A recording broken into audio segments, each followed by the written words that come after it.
Another interview so soon? That's right, What the Flick viewers, we got another one for you, and it's a good one. A few weeks ago, I sat down with triple threat director, writer, and producer Chris Weitz, who got his start co-directing the 1999 hit American Pie with his brother Paul, then went on to direct the great movie About a Boy, based on the book by Nick Hornby, starring Hugh Grant.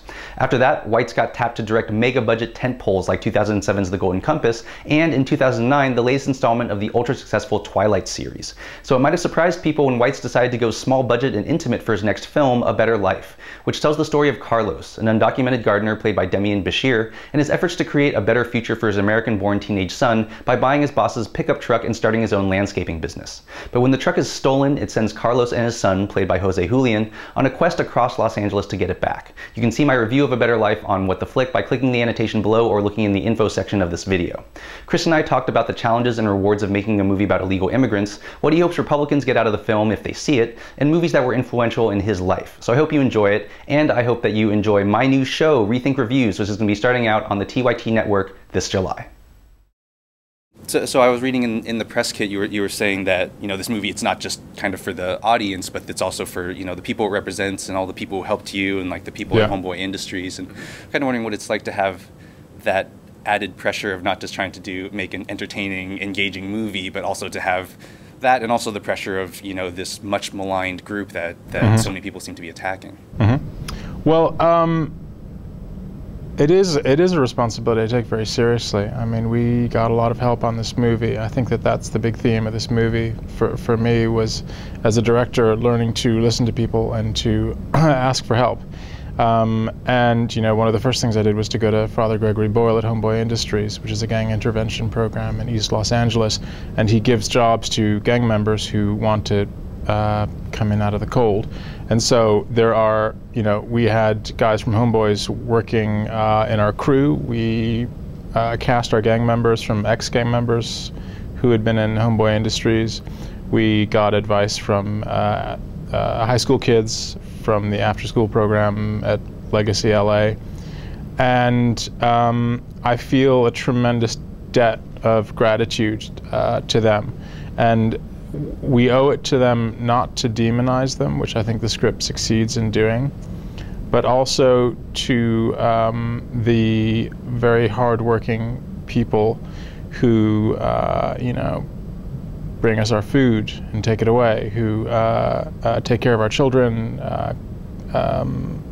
you know, manicure our gardens, make life easier for us in general, and who are doing no more or no less than what a lot of our forefathers did when they came to this country. And so it's only half of the picture if we're just preaching to the choir of people who already you know, have a heart for these people. It's really important to me that somebody from that background might go and see this movie and feel like this movie has been made for me. I feel like this is accurate, and I've been paid respect.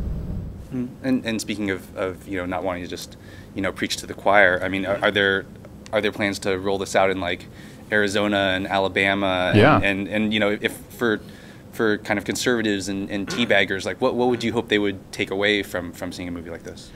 Well, to take away assumes that they would go to it in the first place. I would hope that they would go to it. What they take away is that, you know, the people that we're talking about are actually human beings, not just numbers, not just threats.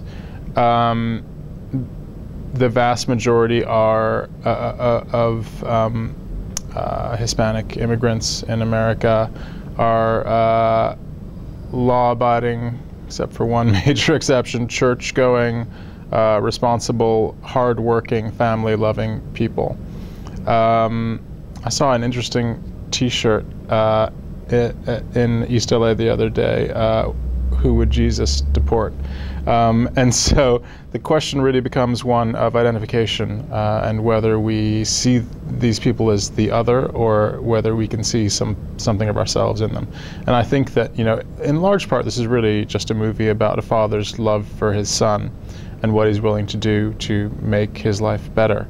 And it's what I would do in the same situation.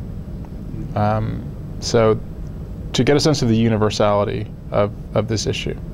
You know, in terms of the idea of a movie like this possibly, changing people's opinions and everything. I'm always kind of curious about, when you were younger, starting out, do you remember like movies that you saw that really changed the way you thought about a group of people, or maybe just an issue that maybe you were on the other side of, and it's like, oh, there's another side to this? If there's anything that kind of jumps out in your mind.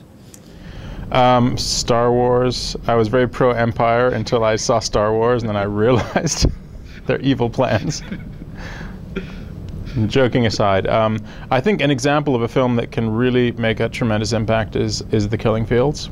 I think most people went to that movie not knowing that a country called Cambodia actually existed, and after they saw that film, it was undeniable that not only did it exist, but that something terrible had gone on there, and that they had to understand it from that point onwards.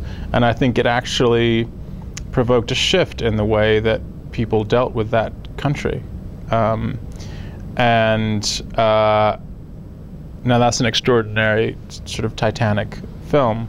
There are all kinds of films that you can look at that can change people's minds. I mean, obviously the film that this sort of nods to is The Bicycle Thieves, the De Sica movie. And I think that asked for some sympathy for poor people in post-war Italy. But you could look at something like Kramer versus Kramer, which takes a very sort of hot-button issue, which was divorce at that time and broken families, and by talking about it, by concentrating on it, by actually just pointing a camera at it, provoked a national discussion which is a lot more informed than the one that had preceded it. Paul Witt, I was in the press notes, he was saying like the film has no political agenda, and although I'm kind of wondering, I mean, maybe just in the hyper politicized realm we're in now, where it seems that Republicans, I think, are trying to politicize everything, right. that they don't like, is just the idea of looking at these kind of sort of underappreciated people who aren't given much attention, like. Is it hard to avoid this sort of political aspect of, I mean, because I'm sure the GOP would say, like, well, you're supposed to demonize them. They're monsters. Right. Well, I think it's hard to point a camera at someone without showing sympathy for them. And I think it's certainly, in that regard, we're sympathetic towards Demian Bichir's character, especially because of the amazing performance that he gives. But as well, the camera takes in all sorts of sides of the question. There are ICE enforcement officers and cops who are not portrayed as bad guys. They're just doing their job.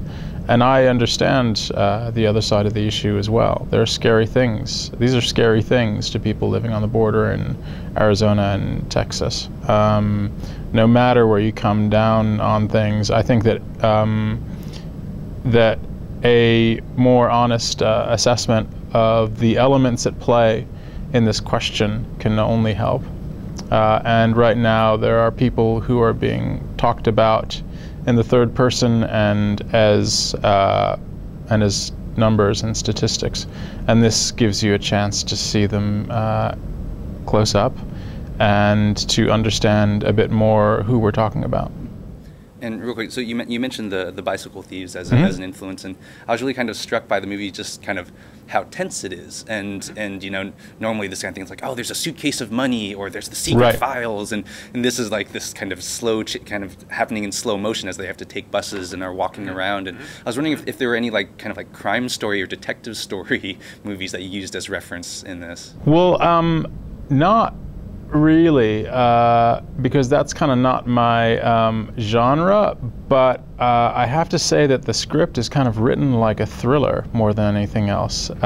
Even though it's, it seems to be a very intimate kind of tone piece, it really, like, the unexpected happens often, and things don't go quite the way that you think they're going to go. It's maybe a heist movie in reverse or something, and it's a lot more like a thriller than anybody would expect.